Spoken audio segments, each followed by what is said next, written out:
A maker of frozen meals claims the average caloric content of its meals is 800. So example 1. Frozen meal maker claims average, I will underline that, caloric content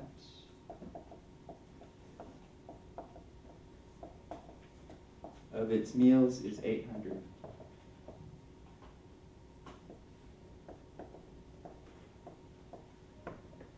Okay? A sample of 12 meals is tested, and the average number of calories was 823. A sample of 12 was tested, and they found an average of 823.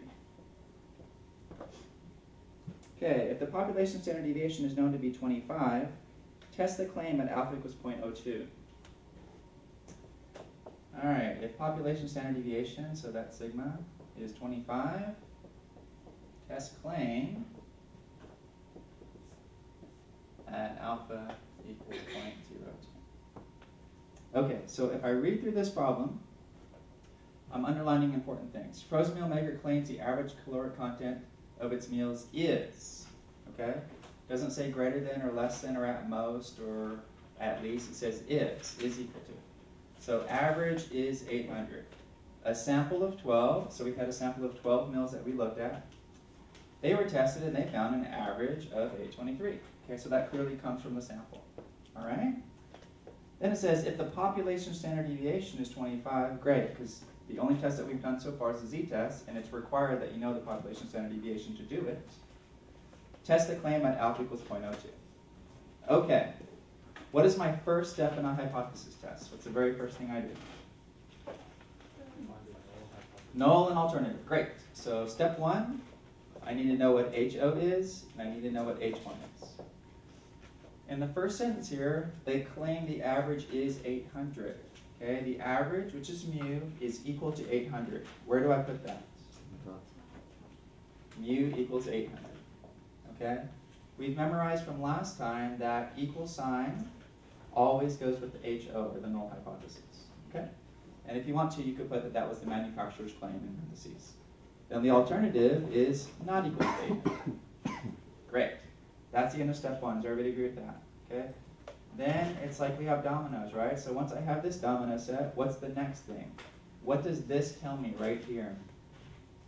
It tells me the type of test it is. And what type of test is it? A two-tailed test. Great. So I'm using the z-distribution. I have a two-tailed test, which means 2 critical values. And the total area is alpha, okay? In this problem, we're given that alpha is 0.02. So the total area is 0.02. So how much is left in each tail then? 0.01. Great.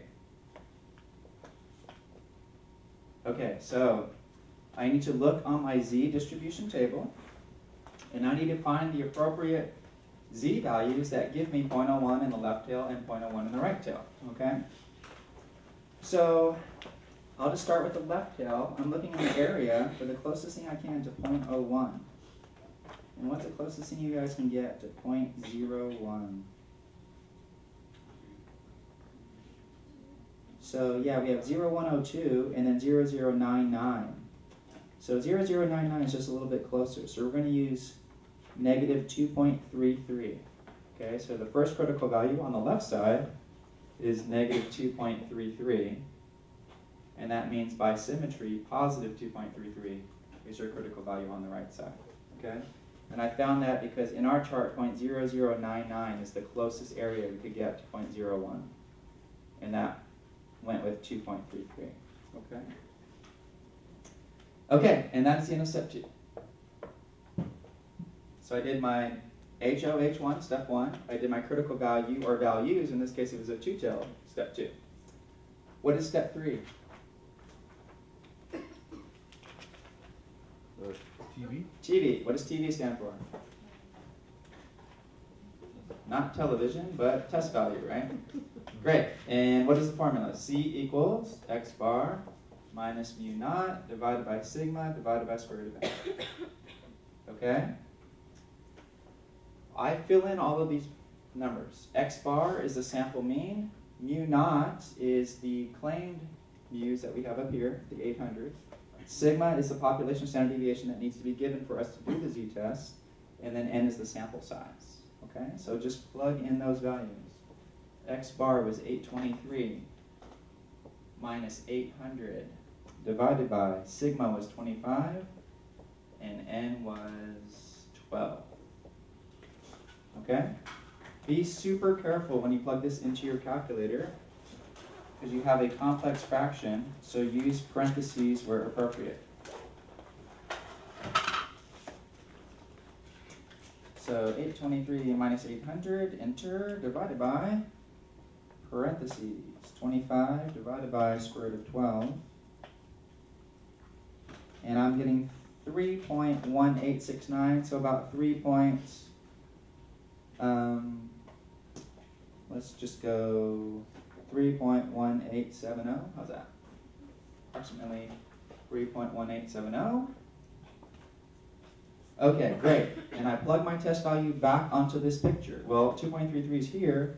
3.187 is probably over here. So my test value is here in my rejection region. Okay? When we get to step 4, there's only two things. It's either reject HO or do not reject HO. That's all we say with step 4. If your test value falls in your rejection region, when you get to step 4, you reject HO.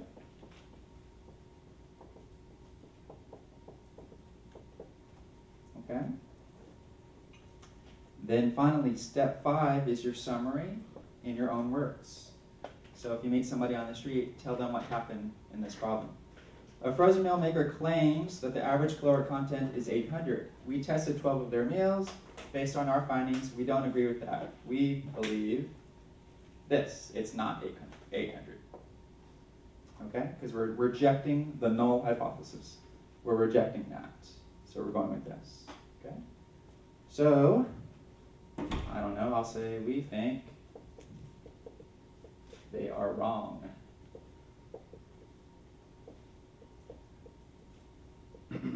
Okay? Questions on that problem? Yes? I'm just wondering how, in the first step, how you decide where 800 goes, whether it's HO or H1. Okay, so 800 is going to go in both slots. So what's important is where is the inequality or equation sign, okay? So in this problem, the frozen meal maker claims their average is equal to 800. Equal to is always in HO. So that's why the equals goes there, okay? If it said a frozen meal maker claims their meals are greater than 800, then you'd have mu greater than 800 here and less than or equal to up here, okay? So what you have to memorize is there's an equal sign always with the HO. I do it a little bit differently from the book. The book only uses an equal sign, but I like to do the inequality and put greater than or equal to here, or less than or equal to here, or equals to there. Okay. Other questions on this problem?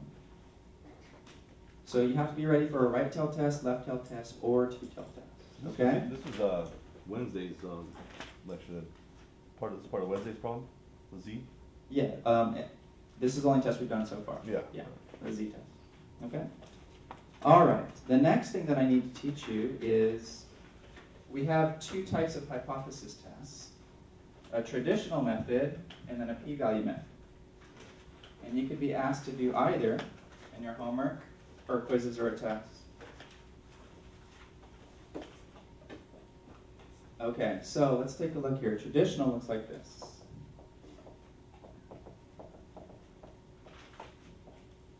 Step 1, HO and H1. Step 2, critical value. If it's a two-tail test, critical values. Step 3, test value. Step 4, reject or do not reject HO.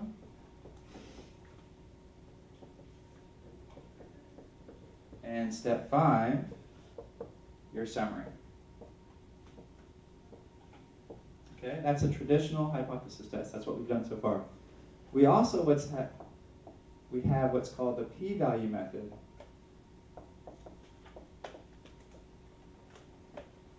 Okay, and it's slightly different. So if you're doing a p-value method hypothesis test, your first step is to do HO and H1. Your second is to go right to the test value. Okay, so notice we don't do the critical value. We go right to the test value. Okay? Then your third step is to find the p-value. Then your fourth step and fifth step are the same here. Reject or do not reject, and then summary. Okay? But since we don't do a critical value and you don't do a critical region, then the question is, how do I know if I reject or not? Okay? So this is how you know. If your p-value is less than or equal to alpha, you reject HO. So please write that down. If your p-value is less than or equal to alpha, you reject HO. If it's not less than or equal to alpha, then you don't reject HO. Okay? And then step 5 will be summary in your own words again. So if your p-value is less than or equal to alpha, you reject HO. So nothing is really new. It still stayed H1. Still find the test value. Still have to do a summary. The only thing that's really new is what is this p-value and how do I find it? Okay? All right, so let's take a look at how that works.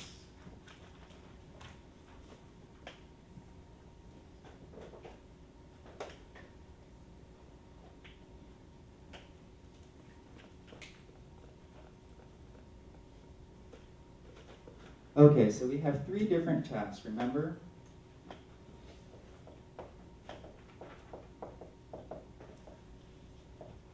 So I could have a greater than, I could have a less than, and I could have a not equals, right? So just looking at the alternative hypothesis, this could be less than or equal to, which means this has to be greater than. This could be greater than or equal to, this could have to be less than, and this could be equals, which means this would have to be not equals. Okay, those are my 3 setups. Okay, if you're doing a right tail test, this would be if we were doing a left tail test, right? And this would be if we were doing a 2 tail test. Okay, the thing that's different though is I don't draw the critical value or critical region. I just throw the test value down. That's the only thing I do with the p-value. Step 2 is test value, okay? So wherever the test value lands, let's say it lands right here, could be anywhere on here. Let's say my test value is right here, okay? What your p-value is if it's a right tail test, it's the area to the right of your test value, okay? That is my p-value area. Okay?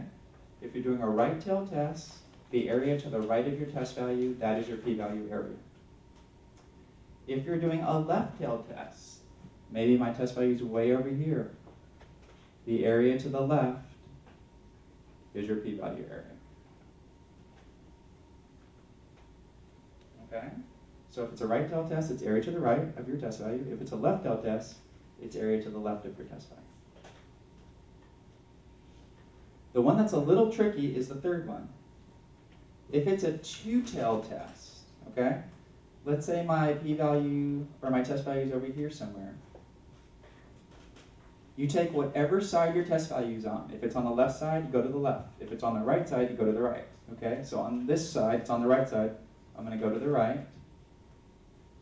This area times 2 is equal to my p-value. So only in a 2-tailed test, you just pick whatever side is more extreme. If it's on the right side, you look at area to the right. If it was over here on the left side, you look at area to the left. And whatever that area is times 2, that is your p-value. Okay? And that only happens in the 2-tailed test. So we'll see that later on. So just to repeat, you just put down your test value. If it's a right tail test, the area to the right is your p-value. If it's a left tail test, the area to the left is your p-value.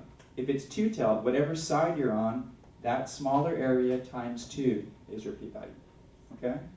So please look over that and get used to that, because that's how we do p-value problems. Okay, let's try one.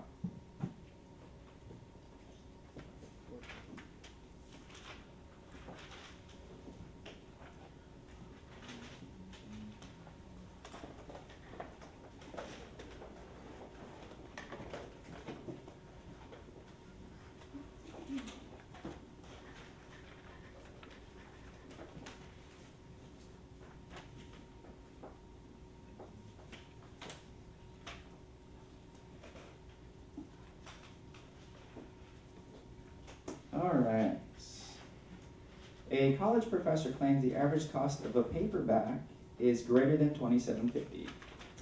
Okay, so let's shorthand this thing. Example. Somebody claims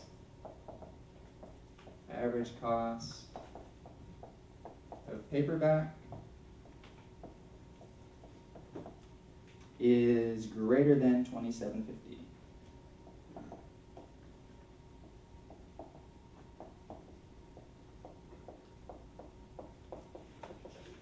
Okay. A sample of 50 books had an average cost of $29.30.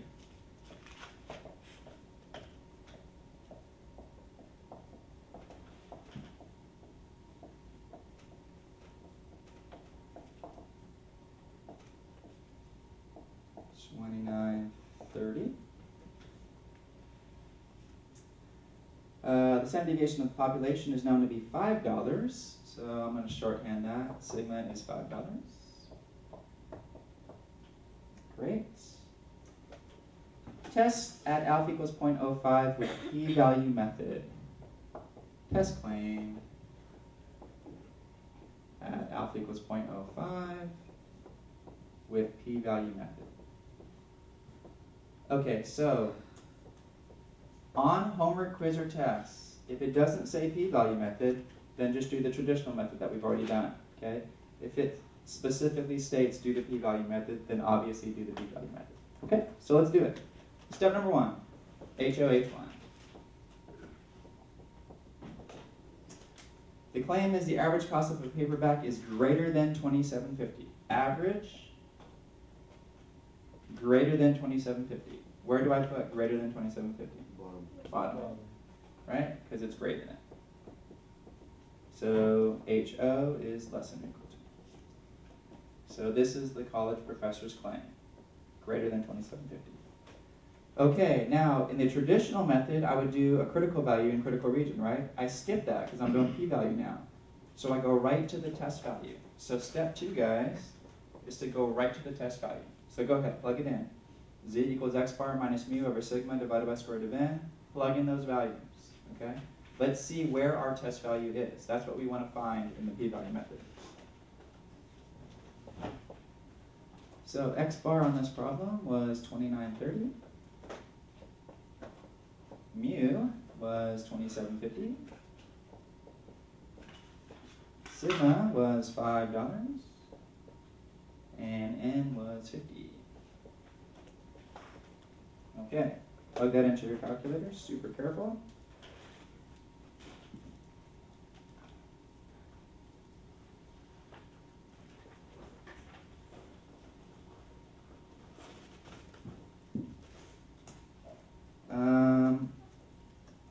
I'm just going to go out 2 places. Let's go 2.55, right, approximately.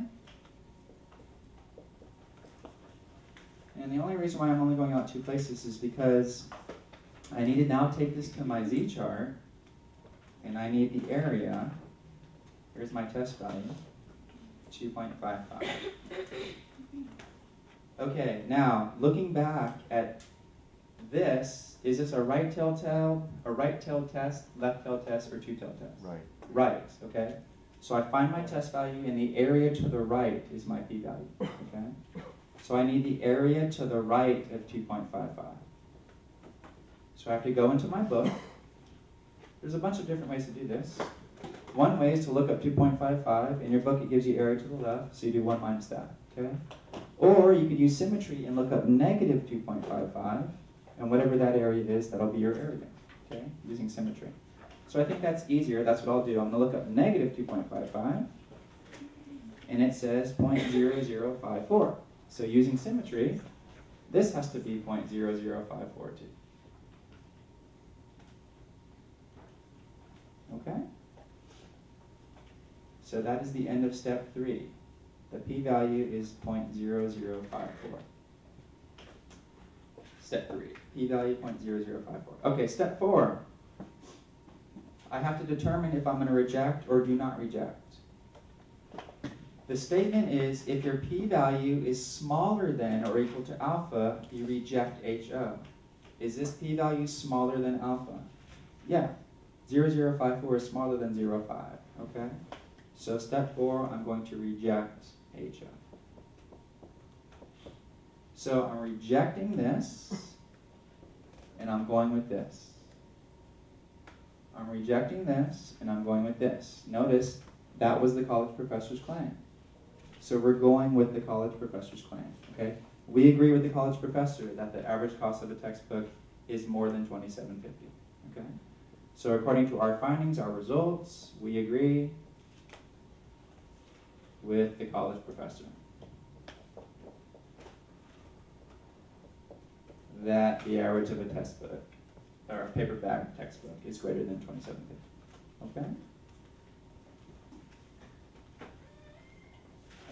Okay, so I just want to talk for a little bit about what this p-value is.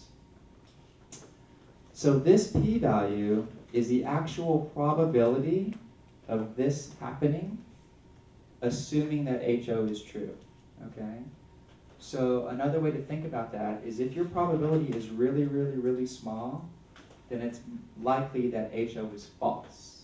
Okay? And so that's why when our p-value is small, and by small we mean less than alpha, that's when we reject HO.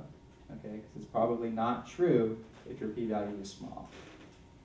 Does that make sense? So if our p-value is small, we reject HO.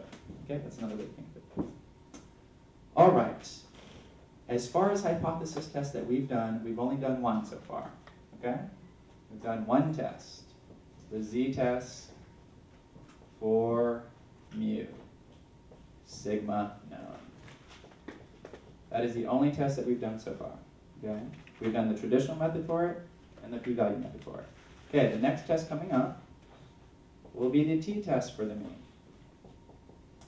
The t-test for the mean looks just like the z-test, except sigma is not known. Okay, so what's going to happen is blah, blah, blah, blah, blah, blah, blah, blah, but you're not going to have sigma equals $5. You're going to have the sample standard deviation is $5. And that makes more sense, right? We took a sample of 50, their average cost was $29.30, and their standard deviation was 5 from the sample. Now let's do the test, okay? And that will be a t-test problem. So the big difference between a z-test problem and a t-test is just this. Do I know the sample standard deviation, or do I know the population standard deviation? If you know the population standard deviation, you're doing a z-test for the mean. If you don't know it, you're doing a t-test for the mean. Okay? So I will wait to do that one next time. Are there any questions on the problem we just did, doing a z-test for the mean? Okay. So the t-test is exactly the same, just we're using the standard deviation of the sample instead of population? Yeah, and instead of the z distribution, you will use the t-test. Sure. Sure. Okay.